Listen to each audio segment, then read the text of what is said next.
Assalamualaikum warahmatullahi wabarakatuh. Perkenalkan, nama saya Aisyantika dengan NIM 21329003. Saya berasal dari Prodi Pendidikan Agama Islam dari kelompok 5. Di sini saya akan menjelaskan mengenai administrasi tenaga kependidikan. Yang pertama yaitu pengertian dari administrasi tenaga kependidikan. Administrasi, dalam pengertian secara harfiah, yaitu kata administrasi berasal dari bahasa Latin yang terdiri dari kata ad dan ministrat.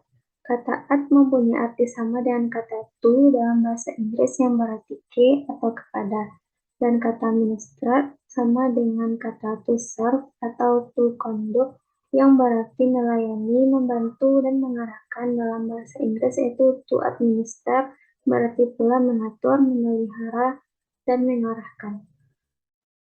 Sedangkan pengertian dari tenaga kependidikan dalam Undang-Undang Nomor 20 Tahun 2003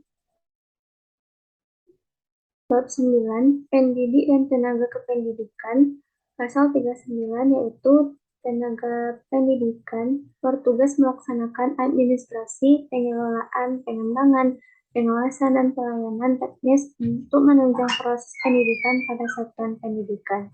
Jadi dapat disimpulkan bahwa administrasi kependidikan adalah proses keseluruhan kegiatan yang meliputi perencanaan, pengorganisasian, pengarahan, pelaporan, pengkoordinasian, pengawasan, dan pembiayaan dengan menggunakan atau memanfaatkan fasilitas yang tersedia, baik personal, material, maupun spiritual, untuk mencapai tujuan pendidikan secara efektif dan efisien.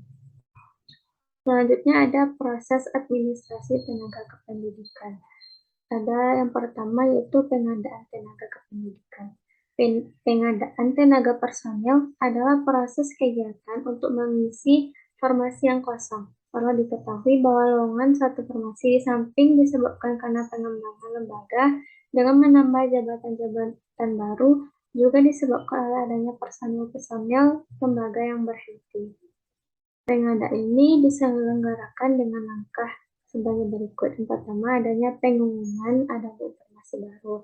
Pengumuman ini dilakukan untuk memberitahukan kepada seluruh masyarakat yang memenuhi kualifikasi melalui media cetak maupun media elektronik. Dalam pengadaan tenaga pendidikan, hal yang harus dicantumkan ada sebagai berikut. Yang pertama, jenis atau macam pegawai yang dibutuhkan. Yang kedua, persyaratan yang dituntut dari para pelamar. Selanjutnya, batas waktu dimulai dan diakhiri pendaftaran. Yang keempat, alamat dan tempat pengajuan pelamaran. Dan yang terakhir, lain-lain yang dianggap perlu. Selanjutnya, langkah yang kedua ada pendaftaran. Pendaftaran dilakukan setelah pengumuman tersebar dan pendaftaran mengajukan permohonan dengan memenuhi syarat yang telah ditentukan beserta lampiran lainnya yang dibutuhkan. Ada beberapa tahap dalam pendaftaran ini, yaitu ada penyaringan administratif. Penyaringan dilaksanakan berupa pemeriksaan terhadap kelengkapan beserta lampirannya. Apabila terdapat kekurangan, maka peserta dapat gagal. Yang kedua ada ujian atau tes. Setelah peserta yang lulus dalam tes penyaringan, maka akan mengikuti ujian pegawai dan materi pengetahuan umum, pengetahuan teknis, dan lainnya yang dipandang perlu. Selanjutnya ada pemeriksaan medis atau kesehatan calon, baik dengan menunjukkan informasi kesehatannya maupun dengan pemeriksaan yang dilakukan secara langsung oleh tim yang sengaja dibentuk. Contohnya dalam tim penguji kesehatan untuk calon pegawai negeri sipil. Angka yang selanjutnya ada pengumuman. Pengumuman ini berisi peserta yang lolos dalam seleksi sesuai dengan ketentuan dan penempatan kerja. Selanjutnya ada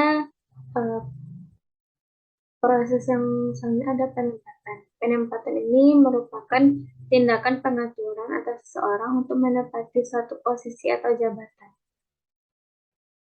Meskipun tindakan penempatan ini mengandung unsur uji coba yang menyebabkan adanya tindakan penempatan kembali, namun pada dasarnya penempatan tenaga kependidikan merupakan tenaga yang menentukan keluaran, dan komposisi ketenagaan dilihat dari kepentingan keseimbangan struktur organisasi pendidikan nasional. Menurut penempatan adalah proses penanganan pegawai baru yang sudah melaksanakan pendaftaran ulang untuk diberitahu pada bagian seksi mana mereka akan ditempatkan. Selanjutnya ada orientasi. Orientasi merupakan memperkenalkan seorang tenaga pendidikan yang baru terhadap situasi dan kondisi pekerjaan atau jabatannya. Orientasi ini bertujuan untuk mempercepat masa adaptasi sehingga tenaga kependidikan baru dapat bekerja lebih baik, lebih dapat dan lebih baik. Namun, tidak semua orientasi menjamin hasil yang baik. Yang ketiga yaitu kesejahteraan dari tenaga kependidikan. Ada beberapa instrumen, itu ada gaji.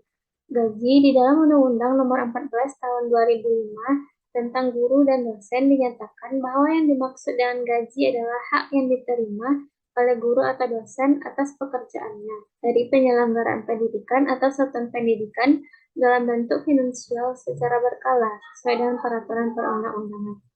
Selanjutnya ada tunjangan. Tunjangan ini diberikan kepada guru yang telah memberikan sertifikat pendidik yang diangkat oleh penyelenggaraan pendidikan dan satuan pendidikan yang diselenggarakan oleh masyarakat.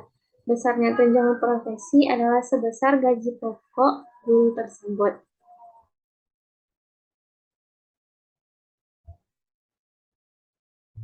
Selanjutnya ada penghargaan. Pemerintah memberikan sebuah penghargaan di institusi pendidikan terhadap guru, dosen, kepala sekolah, dan seluruh tenaga pendidik yang berprestasi. Penghargaan prestasi ini sebagai penggerak perubahan dalam kemajuan mutu pendidikan. Selanjutnya ada cuti tenaga kependidikan. Cuti adalah keadaan tidak masuk kerja yang diizinkan dalam jangka waktu tertentu. Adapun ada jenis-jenis cuti itu yaitu ada cuti tahunan. Cuti tahunan ini merupakan hak PNS termasuk CPNS yang telah bekerja selama terus-menerus selama 1 tahun. Kedua, CPNS hanya berhak atas cuti tahunan kecuali ditentukan lain oleh pejabat yang berwenang memberikan cuti berdasarkan pertimbangan kemanusiaan. Yang ketiga, selama menjalankan cuti tahunan, PNS atau CPNS yang bersangkutan memperoleh TKPKN. Selanjutnya ada penggunaan dari cuti tahunan ini. Yang pertama, penggunaan cuti tahunan dapat digabungkan dengan cuti bersama dengan jumlah paling sedikit menjadi 3 hari kerja. Yang kedua, ada cuti bersama yang tidak digunakan karena kepentingan dinas dan berdasarkan surat tugas tetap menjadi hak cuti tahunan PNS. Adapun yang jenis cuti yang kedua yaitu cuti besar. Hak dari cuti besar ini yang pertama merupakan hak PNS yang telah bekerja paling kurang 6 tahun secara terus-menerus. Yang kedua, PNS yang akan atau telah menjalankan cuti besar tidak berhak lagi atas cuti tahunan dalam tahun yang bersangkutan. Yang ketiga, selama menjalankan cuti besar, PNS yang bersangkutan tidak berhak atas tunjangan jabatan dan tidak memperoleh TKPKN. Adapun penggunaan dari cuti besar ini, yang pertama PNS yang perlu merencanakan penggunaan cuti besar sejak awal tahun. Cuti besar dapat digunakan oleh PNS untuk memenuhi kewajiban agama, persalinan anak, dan yang apabila PNS yang bersangkutan mempunyai hak cuti yang besar menjelang persalinan, keperluan lainnya sesuai pertimbangan pejabat yang berwenang memberi cuti. Yang kedua, kegunaannya PNS yang telah melaksanakan cuti tahunan dan akan mengambil cuti besar pada tahun yang bersangkutan, maka harus mengembalikan TKPKN yang diterimanya selama melaksanakan cuti tahunan. Jenis cuti yang ketiga yaitu cuti sakit. Adapun hak dari cuti sakit yang pertama merupakan hak PNS atau CPNS yang wanita yang mengalami gugur kandungan. Adapun penggunaannya, PNS yang menderita sakit lebih dari 2 hari harus melampirkan surat keterangan dokter dari jumlah sakit pemerintah atau puskesmas. Kegunaan yang kedua, PNS yang telah menggunakan cuti sakit untuk jangka waktu paling lama 1 tahun, 6 bulan, dan telah aktif bekerja kembali. Dan jenis cuti yang keempat ada cuti bersalin. Adapun hak dari cuti bersalin pertama merupakan hak PNS atau CPNS wanita untuk persalinan anaknya yang pertama, kedua, dan ketiga. Yang kedua, cuti bersalin yang digunakan oleh CPNS wanita untuk bersalin anaknya yang pertama akan mengurangi hak cuti persalinan setelah yang bersangkutan menjadi PNS. Cuti yang terakhir yaitu cuti karena alasan penting. Ataupun ada haknya karena alasan penting. Merupakan hak PNS selama menjalankan cuti karena alasan penting PNS bersangkutan tidak memperoleh PKPKN. Hak cuti bagi PNS yang tugas belajar. PNS yang sedang tugas belajar di dalam negeri atau di luar negeri yang akan menggunakan cuti bersalin dan cuti besar untuk persalinan anaknya. Yang keempat, apabila yang bersangkutan mempunyai hak cuti besar menjelang persalinan, harus mengajukan permohonan cuti kepada pejabat yang berwenang, memberikan cuti melalui pimpinan perguruan tinggi atau kepala perwakilan Republik Indonesia. Mungkin cukup sekian pemaparan dari artikel yang saya buat. Eh, saya mohon maaf apabila terjadi kesalahan dalam penyampaian. Saya cukupkan. Saya sudah dengan Assalamualaikum warahmatullahi wabarakatuh.